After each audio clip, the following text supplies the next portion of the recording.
Pokora je dobrá vlastnosť, ktorú mnohí múdri ľudia považujú za základ všetkých dobrých vlastností. V dobe, kedy sa zdôrazňuje sebavedomie a sebareklama, môže pokora pôsobiť ako prežitok. Opak, je však pravdou, je to znak vnútornej sily a sebaistoty, ktorá nepotrebuje vonkajšie potvrdenie. Pokorný človek chápe svoje schopnosti aj svoje nedostatky a váži si schopnosti druhých, nevyvyšuje sa a nehľadá slávu pre seba. Jediné, čo chce, je robiť správne veci. V mnohých kultúrach a náboženstvách sa pokora považuje za ušľachtilú a vzácnu vlastnosť. Je podobná skromnosti, v ktorej človek uchováva svoje dobré skutky pre seba a nesnaží sa vyzdvihnúť.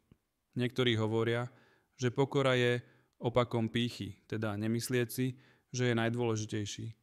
Iní hovoria, že pokora je stredná cesta medzi sebazaprením a pýchou a snaží sa postaviť človeka na správne miesto.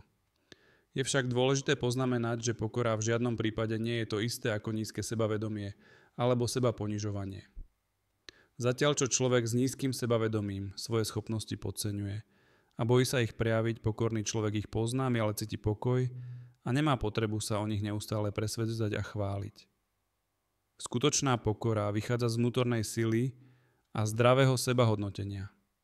Shalom Rosenberg bol izraelský náboženský židovský mysliteľ a profesor na Hebrejskej univerzite v Jeruzaleme, kde pôsobil ako vedúci odboru židovskej filozofie. Rosenberg sa zaoberal najmä filozofiou náboženstva, vzťahmi medzi náboženstvom a morálkou, vzťahmi medzi náboženstvom a vedou a interpretáciou a hermeneutikou v židovskom i všeobecnom myslení. Profesor Shalom Rosenberg hovorí, že pokora je opakom narcizmu a obsahuje 3 časti. A. Správne sebahodnotenie. B.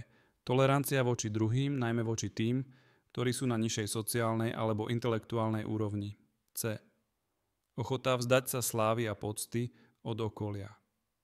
Podľa Ramchala vo svojej knihe Cesta spravodlivých sa pokora prejavuje správaním, ako je schopnosť znášať urážky, vyhýbanie sa cti a rešpektovanie druhých. Pokora je vlastnosť, nie pocit. A preto si pokorný človek neuvedomuje, že je taký, ale ostatní to cítia cez jeho správanie.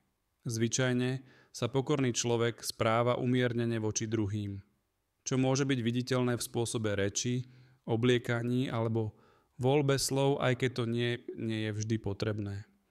Toto správanie má konkrétne prejavy v každodennom živote. Pokora sa prejavuje schopnosťou úprimne povedať: pomýlil som sa, alebo potrebujem tvoju pomoc.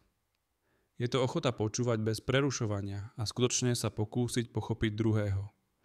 Je to tiež schopnosť uznať zásluhy iných a nevytvárať si okolo seba kult osobnosti. Tieto vlastnosti robia z pokory kľúčovú zložku úspešného života.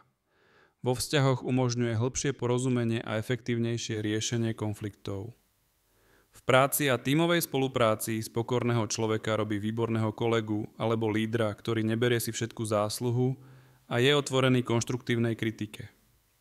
Pre osobný rast je pokora nevyhnutná. Iba človek, ktorý pripustí, že nevie všetko, sa môže naozaj učiť a rozvíjať sa. Pokorní ľudia sú zvyčajne milovaní a vážení druhými, pretože sami seba nevidia ako stred vesmíru. Pokora súvisí so schopnosťou cítiť empatiu a venovať pozornosť druhým, čo sa považuje za úplný opak narcizmu.